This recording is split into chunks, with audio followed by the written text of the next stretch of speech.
What's going on, y'all? It's Rob with CinemaBullyz. Today, I am with the one, the only, Dave Wilson. Thank you for having me here. Not a problem, not a problem. We are going to talk about some topics that have been constantly discussed on multiple platforms in the bully community. Questions that people have asked me, that have asked Dave, that haven't got the proper light and clarity on. We're going to go over today. And this is the guy you want to hear it from. He started it all. He's the man. Listen to what he has to say, and we're going to get right into it. So my first question, there's been a lot of confusion in the bully community when it comes to the standard, the new standard, the main standard of the breed. What is your definition of our standard of the American bully as a whole, not by class, as a whole, and what are the judges exactly looking for? There is a lot of confusion, and there's even a lot of confusion in the verbiage of saying the new standard versus the old standard. Truth be told, there wasn't very many changes in the standard whatsoever. We have your four varieties, your classic, pocket, XL, and standard. Yes. And those are your four varieties. The basic standard to all of them really didn't change at all. We made some of the flaws, serious flaws. We tightened up the standard. The only difference we had was in the verbiage. In the verbiage, we felt that this is it is an extreme breed. It is a breed of mass, and it's always been a breed of mass. And us as the original breeders, we were always trying to push the boundaries. Our feeling was to put as much bone, substance, head, muscle on the dogs that we could possibly do without the dog falling apart, without it hindering its movement and hindering its health and things like that. So when you're breeding a breed like that, it's a difficult breed because you're asking for things that is a very fine line, because you're trying to put as much on something without tearing it down. And it's a very, very fine line when you're doing something like that. So we, in 2011, I believe it was 2011 or maybe 2012 or 13, somewhere in that range, we looked at the extreme and we realized, first of all, the extreme wasn't being used for any quality dogs at all. They just weren't there.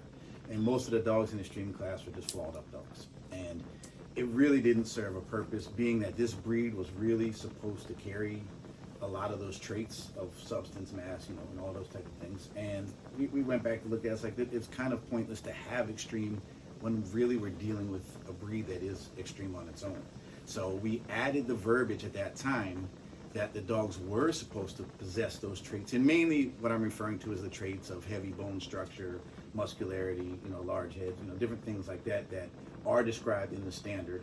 So what we did is we didn't really change any standard. We just basically eliminated the extreme, but the quality features of the extreme and the breed type features that pertain to everything I just mentioned were just rolled into XL, pocket, and standard.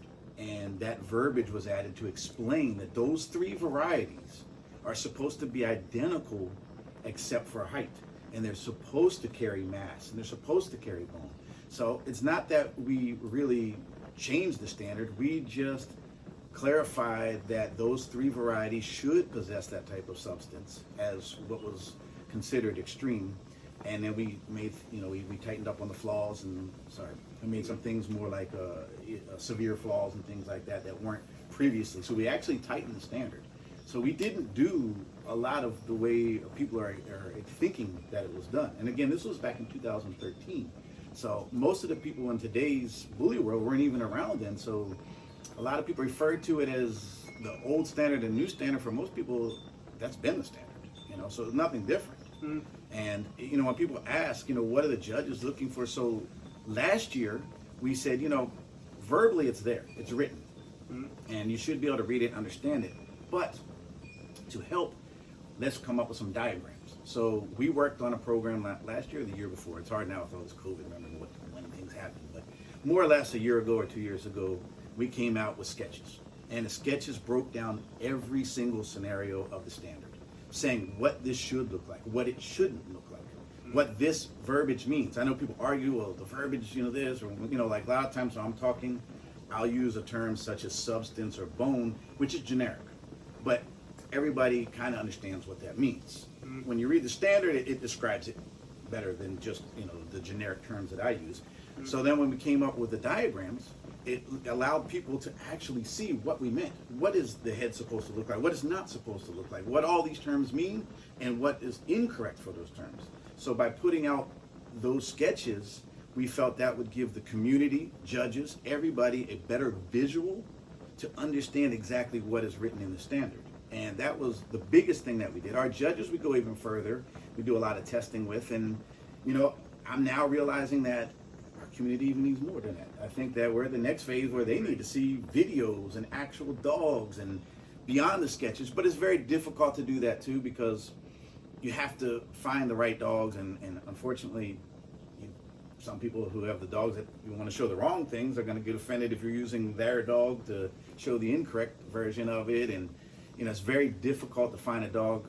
It's probably almost impossible at this moment to find a dog that possesses all the correct traits all the way through. So you're going to have to pick and choose here and there. So that's our next project over the next year. Once we complete our new site, is to get some actual dogs for references that people can see to take us beyond the sketches. Yes, that'll definitely help the community as a whole, because then you'll see exactly what he's talking about from a live animal and not a diagram. I think that's going to help people understand a lot more what exactly our breed is supposed to look like and what the judges are really looking for. Now, he keeps bringing up flaws. So what are the major flaws of this breed that are not being addressed as critically as the typical stuff, like a high rear or breathing issues or something like that? Like, what major flaws are the judges considering the major flaws, and why are dogs that are flawed beating dogs that are technically more correct when it comes to the structure and how the diagrams look? Right. Well, I'll give you this in a few parts. Yes. First of all, when you read the standard, it lists flaws, it lists severe flaws, Yes. and it lists disqualifications. So if you want to know what the actual flaws of the breed are and what are considered serious flaws and then what's considered disqualification, that is clarified within the standard, and it's pretty common sense, what that is. So that's there. That's one scenario. When you mention things like breathing issues and things like that, these aren't things that you would mention in a standard, because a standard, you don't mention common sense things, like a dog is supposed to breathe properly. Yeah. A dog is supposed to have 4 legs. A dog is supposed to. So you don't put in every scenario into a standard that are common sense things. So you would never write the dog would have breathing issues or not breathing in a standard. Yeah. However, as a judge, if a dog is not breathing properly, you should understand that just naturally. Like, a dog isn't supposed to breathe this way. A dog Right. isn't supposed to, overheat, and if it is or this, but those aren't standard things. Those are just natural things, so you wouldn't see that in the standard. However, everybody should understand natural things. If a dog walked in the ring with 3 legs, you would understand it's supposed to have 4 legs, even though you don't write 4 legs in the standard, because that's a generic, real generic version of that. But anyway, so those are things. As far as now what's being chosen over what's not being chosen, let me explain a couple of things that a lot of people don't understand. And we can refer to breed type or however you want to word it. Basically, what that means is it's when you look at a dog, it's what identifies, it's unique identification that tells you this is this breed or this is this variety. So you should be able to look at a dog and identify what breed that dog is by unique traits of that breed. That's breed type, basically. It's basically features and characteristics of a dog that are unique to that dog that identify that breed as that breed. To me, that is the most important thing prior to everything else. Okay. Because if you can't look at the dog and identify what breed it is, or identify what variety it is, then that dog is not a representation of the breed. It's not good at all. So a lot of people go in the ring sometimes and they have these dogs like, this dog didn't have this flaw, or this dog didn't have this flaw. However, the dog didn't possess the traits that identify it to the breed type. That's a bigger issue altogether, because you should be able to look at a dog and say, this is an American Bully, this is a Schnauzer, this is, you should be able to. And the reason you know these breeds is because you know these unique identifying traits that represent that breed. So if your dog doesn't carry those traits, it doesn't matter how great it is and everything else. It makes no difference. Because if it doesn't look like what it's supposed to look like, if it doesn't have breed type, if it doesn't have those strong identifying traits of that breed, that dog shouldn't even be considered. And a lot of people don't understand that, and that's why we have sketches saying this is what it's supposed to look like. If you're bringing me a dog with a pointy, snipey muzzle, that's not a true characteristic of the American Bully. That's a terrier trait. Yes, so you sir. could have a great top line after that. You could have this, that, great. But the fact that you have a head that doesn't represent this breed, that's a big flaw right there. You shouldn't be considered. So a lot of times when you're going in the ring, and I thought too, from the sidelines, I thought, this should be really easy. We should be able to go in here and really identify which are the best dogs. And I got in the ring last year and the year before, I don't know, again with COVID, I'm not sure, but I went to a few shows and got in the ring working with some judges.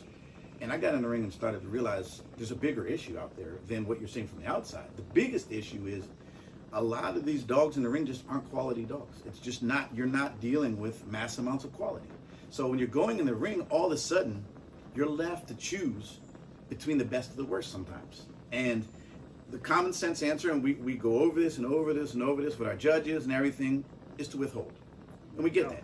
Yep. If a dog isn't quality, you withhold. However, when you start having shows and you're realizing so many classes really should be withheld, what happens to a show at that point when 90% of the classes got withheld?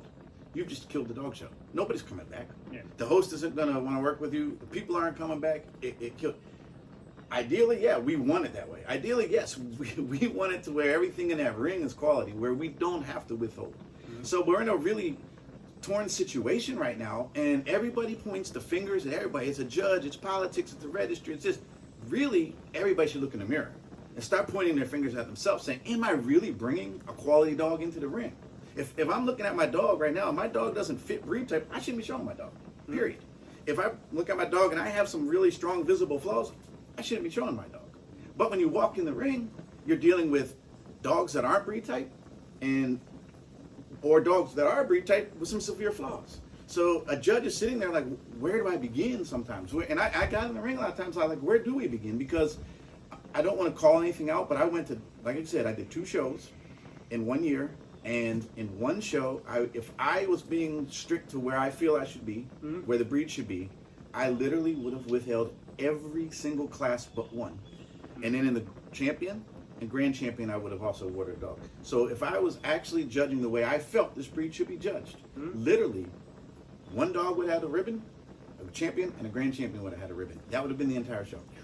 And that's the reality of what we're dealing with. And I hate to say it that way, but it's truly the reality. And until you step in the ring, because I watch these videos all the time, and there was one recently, and I don't want to get too in detail, but you got a dog that definitely fit breed type. It was a female. And it looked like what American Bullies should look like. Yeah. But it had a high rear. Yeah. Then you go to the other side, you had a male that did not fit breed type. Had a snipey terrier muzzle, had a good top line, but then no muscularity, poor rear structure, poor shoulder set, everything. It's just like certain things about the dog, although the top line was great, so many other things weren't. But the biggest problem was it was a very soft-bodied dog. It was wide but soft body, had no muscularity, no cut, anything to it, and the head was very terrier. So now you got a female who looks more like an American Bully than a male. And people are complaining that the female got chosen with the high rear over the male with a good top line without ever realizing this dog fits the breed way better. If you looked at that female, you knew that's an American Bully. If you look at the male, that guy made this over, a staff, an am staff with a little extra weight on it. Yeah. So it's like people aren't considering the fact that we're not having the best of both worlds in there. So in that situation, you have to eliminate the one that doesn't look like the breed, because that's a huge issue. If your dog doesn't look like what your breed's supposed to look like, how can it represent the breed, regardless of flaws? Yeah. And then you're dealing with the next one that, definitely has breed type, definitely fits the breed, has a lot of the characteristics you want, but has a severe fall, a high rear. Yeah. So what do? The answer is withhold. That is the correct answer, is to withhold. But I go back to the scenario. If we really are that critical, and we start withholding at these shows, at this moment, it's going to kill the shows. There's going to be barely any dogs that win. And I hate to say it that way, but that's the reality at the moment. And yeah, we're not going to agree with every judge. Yeah, we're not going to agree with every decision. But the bottom line, until these rings are packed with good quality dogs that, number one, first look like the breed, and number two, aren't carrying at least the severe flaws. Severe flaws, when I say severe flaws, those are the things you can see from outside the ring. Those are the things anybody can acknowledge from outside the ring. When you get into minor flaws, it's things more that the judge is going to know when he's putting his hands on the dog. So I can get dogs with some minor flaws, even though really, ideally, you don't want that at all. No. You know, and like people say, there's no such thing as a flawless dog. No, there's no such thing as a perfect dog, because perfect is an opinion. Flawless, there should be flawless dogs. I mean, you should be able to breed dogs that are flawless, but you're not seeing it. So there's a lot of confusion, and everybody's pointing their fingers at judges or registries. And the truth be told, it's time to start pointing fingers back at the exhibitors, the breeders, and stop blaming the judges all the time when you're not filling the ring up with quality. Yeah, it's a very difficult thing to do. Yes, I agree, 100%. So I'm going to skip the withholding part because that was my next question. You touched base with that, and I agree. If the quality's not there, withholding definitely should happen. If you get your feelings hurt, you get butt hurt, whatever the case is, take the loss, put your head down, walk out like a man or a woman, and call it a day. You know what you need to do to make it better, and come back with something better. It takes time. This isn't a race. This is a lifestyle. This man has had this lifestyle for 2 decades, 3 decades, three, You 4. want to think how long? Too that long. Lifestyle, yeah. And he's been dealing with many breeds, many registries, and you hear what he's saying. No such thing as perfect, flawless. Yes, that's what we should all be trying to achieve. Now, do you? And just not to cut you off, but I just cut you off. So yeah, sorry. We do preach withholding. I mean, a lot of our judges are now withholding more than they ever I have. see. It's happening, but again, I mean, if we were really to do it based on the quality, it would actually destroy worse. the shows at the moment. Yeah. Sorry. No, you're fine. So, now this is my thing.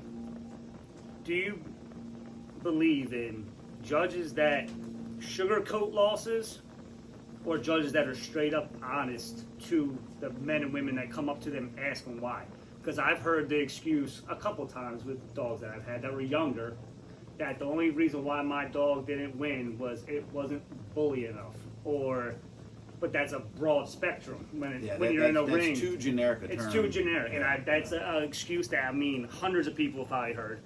But it's the generic version of type. breed type, which it's a part of breed type. It's not the full, but it's a generic.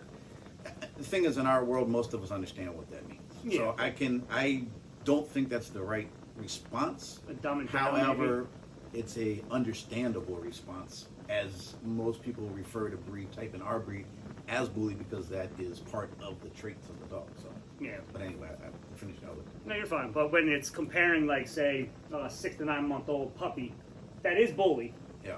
against an older dog, that of course it's going to be bigger. But now, pound for pound or size for size, what if that puppy fits more of the bullier style, even though it is younger? So then, therefore, how do the judges working around that by sugarcoating it and saying it's not bully enough? And instead of saying it's a great representation of the breed as a puppy, but he's just not there yet. This is what you need to do. I feel like you said, it's too generic, it's too short. I feel like the judges should get a little bit more personal, which I understand it's a long show, it's a long day. But for people that are really trying to do better, they need to know what to do better.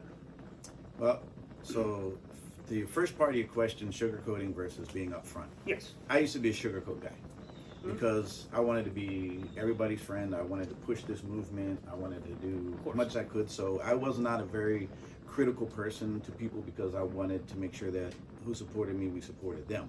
Over the years, I learned that's not the right way to be, because when you sugarcoat something, you never actually clarify anything, and you create more of a problem by doing that. I understand sugarcoating because it's easier. It's an easier way out, and it makes you a nicer person. So people seem to like you more. But the people who really respect it, you're a judge. You need to cut and dry, and you really should be cut and dry. The other problem is our society. Some people can't handle criticism. So cut and dry, judges, unfortunately, which is disgusting, put themselves in a situation sometimes where they're going to have defensive people, people that are going to get angry, and that's horrible. Yeah. So now now, put your big boy pants on. Yeah, because if you want a judge to be cut and dry, then you got to be ready to handle cut and dry. And if you can't handle cut and dry, you shouldn't even be in competition. period. So, and I understand some judges, because some judges may be intimidated in ways like, I don't want to upset somebody, or I don't want to deal with confrontation. They shouldn't have to. They shouldn't be put in. So you have to also, again, look at the situations, and we need to look at ourselves like, if we want our judges to be cut and dry, we got to realize that we have to be ready to handle cut and dry. And unfortunately, not everybody is. When we used to do shows in Europe, we used to do a write-ups for every dog, but the shows were small back then, and it would tell you, this is the traits, this is why your dog loves it, but now you can't do it. There's just no time in the world for that. So it's a very difficult thing, and it's hard. I understand a judge's response. I understand saying not bully enough, because they're giving you a very layman version of breed type. They should just put it in better terms. Your dog just isn't fitting breed type. Now let's go back to the puppy thing, okay? Yeah. Truth be told, puppy class shouldn't exist. Dogs should not compete until they're over a year, because dogs do not mature until they're over a year. Yeah. You don't really know what you have until the dogs have gotten to their mature level, their mature age. Yes. All registries in the world have puppy classes. We have puppy classes. There's plenty of reasons for puppy classes, but if you're really getting into the conformation of a dog, it's truly not the time to evaluate a dog when a dog isn't mature.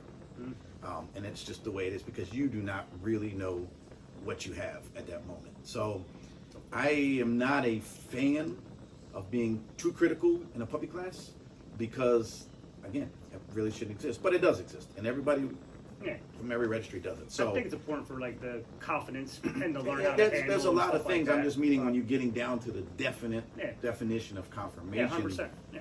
So puppies, I mean, but then again, some puppies mature fast, and they do. Some puppies hit phases where they're exceptional. And they look great. You know, you got your puppy uglies, and you got your, you know, and so exceptional. Yeah, and sometimes you're going to have puppies in those classes that, for their age, are really looking good. You know, and I think it's a rarity, but that does happen.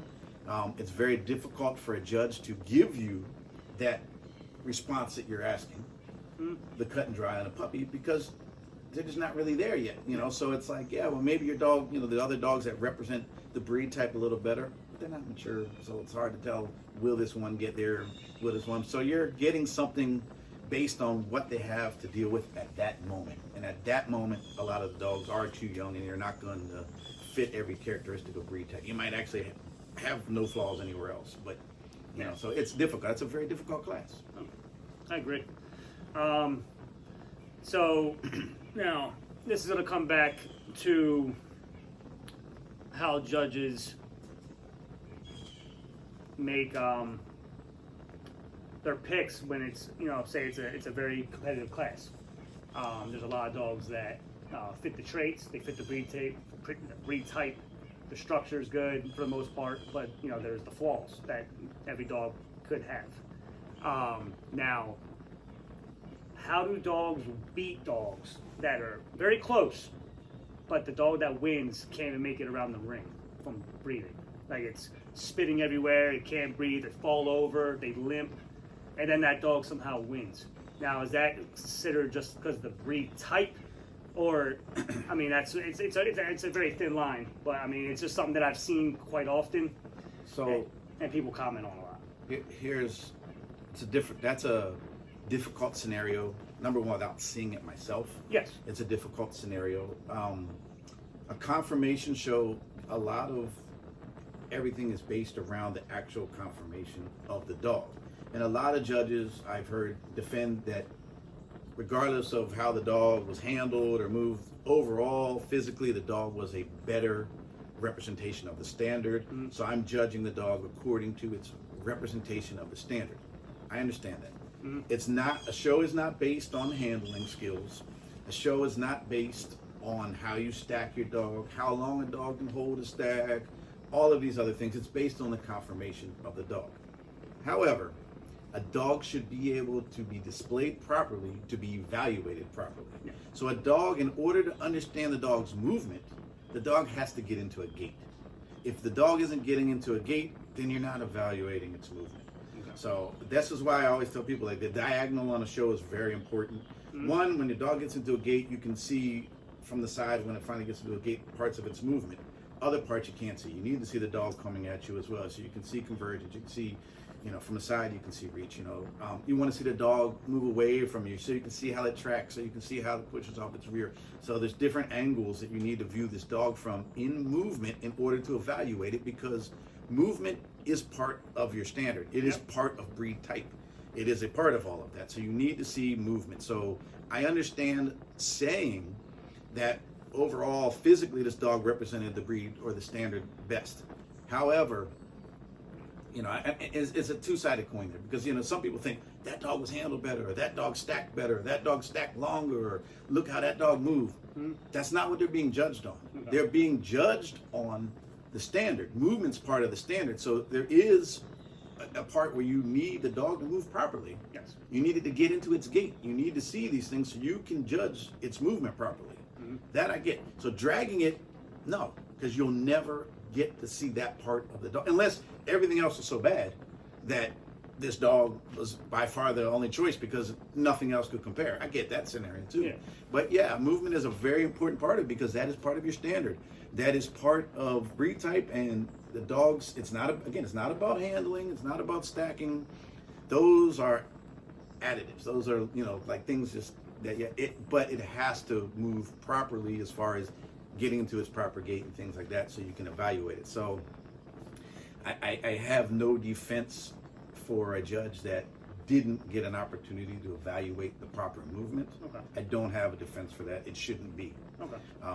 But again, it could be a scenario where everything was so bad that that's all they had. That I don't know. Without being there and seeing it firsthand. Yes. Yeah. In the description you gave me, I don't have a good argument to defend that scenario, but I don't actually know that scenario without seeing it. Yeah. So now, this goes along with that one. So, do you think judges overall should be more accountable for their decisions when there is proof or evidence of whatever is going on? And do you think it's a good idea to implement somebody as like an ambassador or somebody to oversee the shows that goes to certain shows that you think is, not saying that they're doing their job wrong, or maybe they need to get, re-taught how to do their judging or whatever the case might be? Do you think that somebody should oversee that's more critical than, like I said, sugarcoating or just not doing it 100% correctly? So my thoughts on this, in short, yes, and we are doing that and we have implemented that. But let's go back a little bit. Yes. First of all, before we could actually really get to that level, again, we got to go back to what's being displayed. Yes. Because we're criticizing judges and getting real critical at judges in situations that they're forced to pick and choose between sometimes the best of the worst. Yeah, bad quality. Bad quality. And it's like, until we really have quality, like you start to go to shows and you start seeing quality everywhere, at that time, then we really need to get critical with the judges, because we got quality dogs out here. But when you're dealing with so many events that the quality's just not really there as a whole, I'm not saying there's no quality dogs at all, but I'm talking as the majority of the dogs. Yes. Before we address a judge issue to that level, we need to address our issue first. We need to address the issue of what is coming in the ring. Yes, when we get reports of a judge, we investigate them. Okay. And again, a lot of these times it's like you'll get all these things and people say this, and then when you go and actually look at it, you're like, what was the judge really doing? A lot of crybabies. Like that situation I mentioned earlier. It's like, which way do you go? And you got to go with one direction or the other. So it's very difficult if we get cases of and we have over the years. There's many reports, and we've gotten rid of judges. We've gotten rid of 5 or 6 judges over the years. We just don't put all that information out there, just because we just feel like we don't want to put that information out there. There's no point in it. But we have gotten rid of 5 or 6 judges over the years. And we will, we do investigate things. And if something was, it's very difficult too when people talk about politics. They talk about, bribery and all this. It's very fine line, because everybody will accuse everything. Everybody's going to throw the biggest problem is people, when they didn't win, or the dog they thought should win didn't win, there's got to be some reason behind it, some conspiracy reason that he's friends with this one, or she was paid this or that. And those are very difficult to really, we investigate them, but 9 times out of 10 it's just an accusation. Yeah. But yeah, we do, and we do have people that will go to a show and watch a judge. I go to shows. I'm going to a show in the very near future just to watch a judge. Cool. So we have those things going on, and we will get better and more strict at that as time goes on. And when we have multiple situations, which in the past we've had with some judges, then we take those judges back under the wing and say, hey, look, we're not saying this, but we need to get in better training with you, and you get it better. And we do this. We have been doing this quite a bit, more in recent years than past. So those things do occur, and they will get more strict as time goes on. But again, the biggest issue right now is what's being presented, and we really need to work on that. Instead of everybody pointing finger at why this one or this one, let's start pointing fingers at why are the rings Quality. Yeah, where's the quality out there? I agree with the quality, definitely 100%. I mean, what you're saying. Now, this is an issue that a lot of people see. I've commented on it in the past when I first got into this back in 2017. Good? 30. Thanks. 30. So, now, judges showing dogs versus non-judges.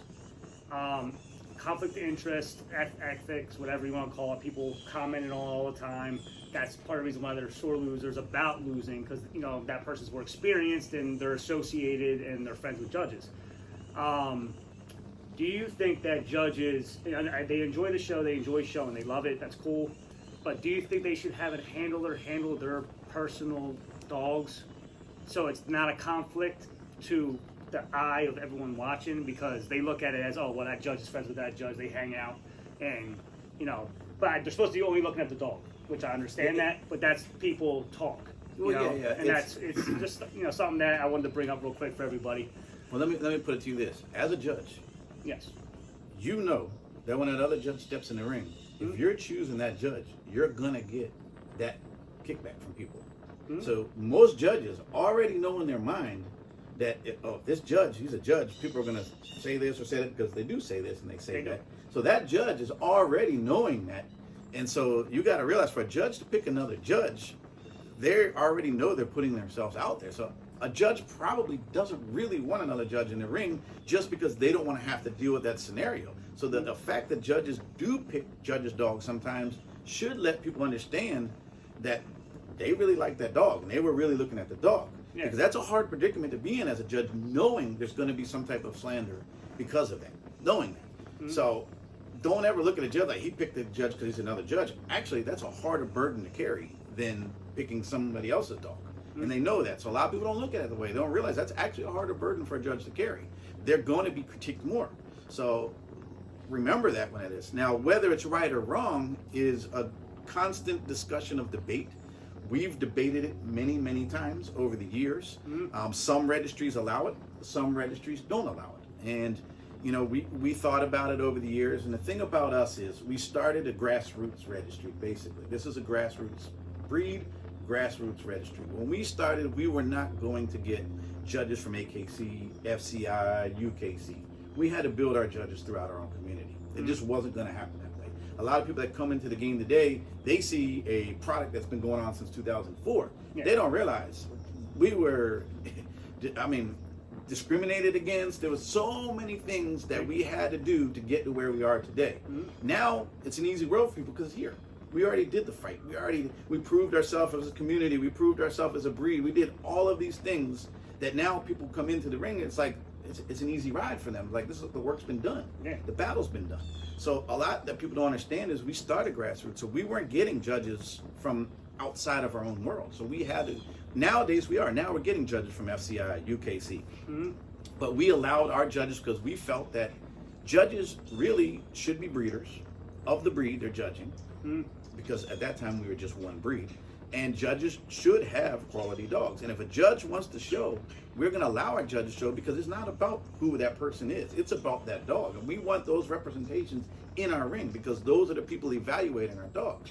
Me personally, I'm not a judge, would never be a judge, but I would love to put my stuff up against a judge, because this guy, me or girl, woman, should have the stuff, and I want to show, so I don't fear something like that. Compete against the best. For me, I don't want to compete in garbage. I want to compete against the very best, because to me, what is the result of my work? I feel that my work, my completed project, the things I take in the ring, those are my best quality. And I don't want to show just against anything. I want to see how that stands up against the supposed other best in the game. So I don't have an issue with it. I encourage it. I would love to, if I won't show on our registry because it's too political for who I am. But believe me, if I had the opportunity, I would love to go after all the top names and all that. I did that when I was, a breeder anyway. I went after Yeah. Everybody. If you were top, I wanted you. So if you're a judge, I want you. My production, I feel, is that good that I want you.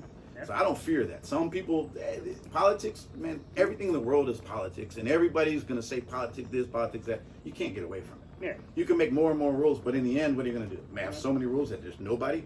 We're a small community. How many people do you know that are at shows? How many judges now do you know on a personal level? Through Facebook. Facebook, everybody's connected. Yeah, media. So if you want to start drawing the line of this and that, everybody's connected. Yeah. One way or another, we all know each other some kind of way. So you can't use that thing. So it's a debate. Some people feel it's political. Some people feel it should be. We still have kept our stand that we allow our judges to show. You know, in the future, maybe if things change and we get way bigger, it might be something that when we elevate certain rules and things, it might be something that we change. But at this moment, I mean, if you're watching nationals, you watch the top 10. Yeah. Most of the time, it's not the judges' dogs either. Yeah. I can't think of right now offhand, but most of the dogs that have won nationals weren't a judge's dog. People's judges. Right. People's Most of the dogs that are in the top 10 aren't a judge's dog, or the one that won it. So that to try to use that thing to say it's not fair, well, in actuality, the dogs that are really excelling are based on the dogs. Owned by common Yeah, people. most of them are. Yeah. So let's throw that out the window because the top dogs aren't always. Rarely it's a judge's dog, you know. But how can you not respect this guy?